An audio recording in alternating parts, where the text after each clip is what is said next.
Since being drafted number 1 in the 2012 draft, Anthony Davis has lived up to the hype and some, being an All-NBA performer, an NBA champion, and a top 75 player along the way. But despite not being much of a talker, he's easily been one of the most polarizing players in the entire league due to injuries and people feeling that he doesn't belong in certain conversations. He's thus been given names like A. Disney and Day-to-Day Davis, among others, but a ton of the criticisms about his career are flat out wrong or completely unwarranted. In this video, we'll look at some of the false narratives surrounding Anthony Davis's Hall of Fame career, and also look as to why he doesn't get enough credit for what he's accomplished. Before we begin, be sure to leave a like on the video, as each like makes a tremendous difference for the channel, and be sure to sub to the channel for even more content like this. Though AD proved pivotal in winning the Lakers an NBA championship, one of the biggest criticisms of his career is that he wasn't a winning player in New Orleans. With Anthony Davis, the Pelicans had a sub 500 record at 216 and 250 and only made the playoffs twice in 7 seasons.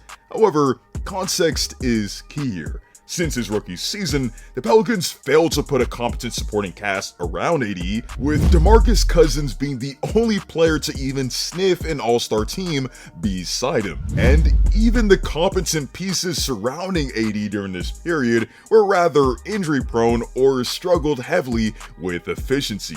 In the 2013 season, AD's best supporting pieces were Robin Lopez, a rookie Austin Rivers who averaged 6 points per game on 37% from the field, Eric Gordon who only played 42 games, Ryan Anderson, and Grievous Vasquez. The Pelicans, not surprisingly, were a bottom 5 defense. The following year, Anthony Davis made his first All-Star team while also being supported by a similar supporting cast. But now, the Pelicans had Jrue Holiday. However, Holiday only played in 34 games that season due to injury, and the Pels were once again a bottom 5 defense.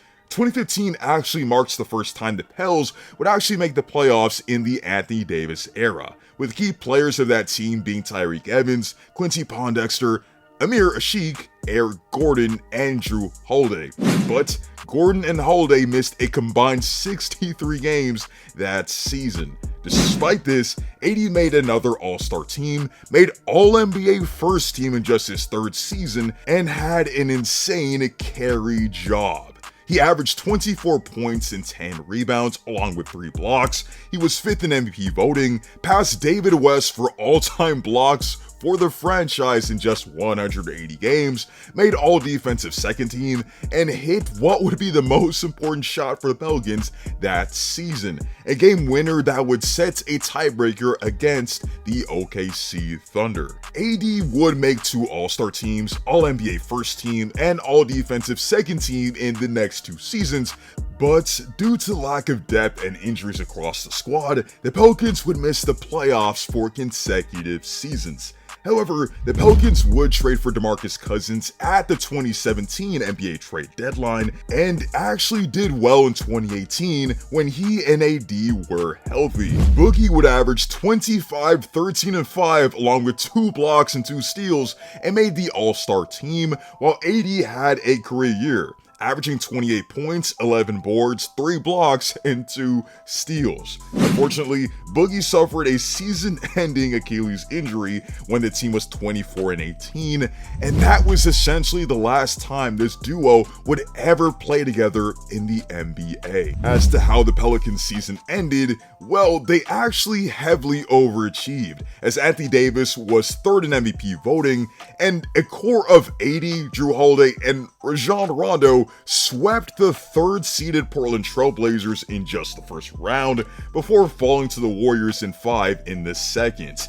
Anthony Davis proved in those playoffs that he was a transcendent player that could carry a team if given a decent supporting cast. But with his contract winding down and him even having a worse squad in 2019, he eventually requested a trade and would become a Laker soon after. Speaking about his Laker career, this is when the day-to-day Davis nickname began to emerge, despite him having injury issues in the past. Injuries have always been a crux in AD's career, with him missing a total of 231 games in his 11-year career, and north of 160 of those being due to injury. However, I have absolutely no clue why he of all players is clowned for being hurt, and why he doesn't get enough credit for playing through some of these very serious injuries.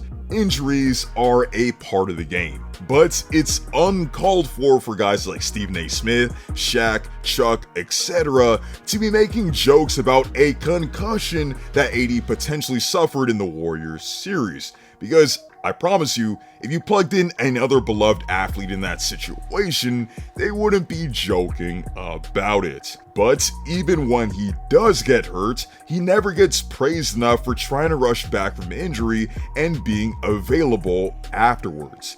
In December of this past season, AD suffered a right foot injury that would sideline him for over a month. An injury that didn't show significant healing even when reevaluated in March in 2023.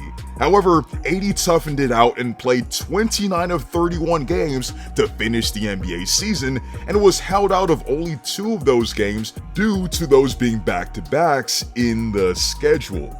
Mind you, he helped keep the team afloat due to LeBron essentially missing an entire month due to injury in the second half of the season, and put together some of the best basketball of his career in November in his absence. Lastly, we need to discuss why Anthony Davis has more than lived up to the hype of his draft profile, and also debunked this strange narrative that he isn't that guy. In his lone season at Kentucky, Anthony Davis won a national title, had 186 blocks on the season, which was more than some powerhouses across the country, and added a ton of awards to his name.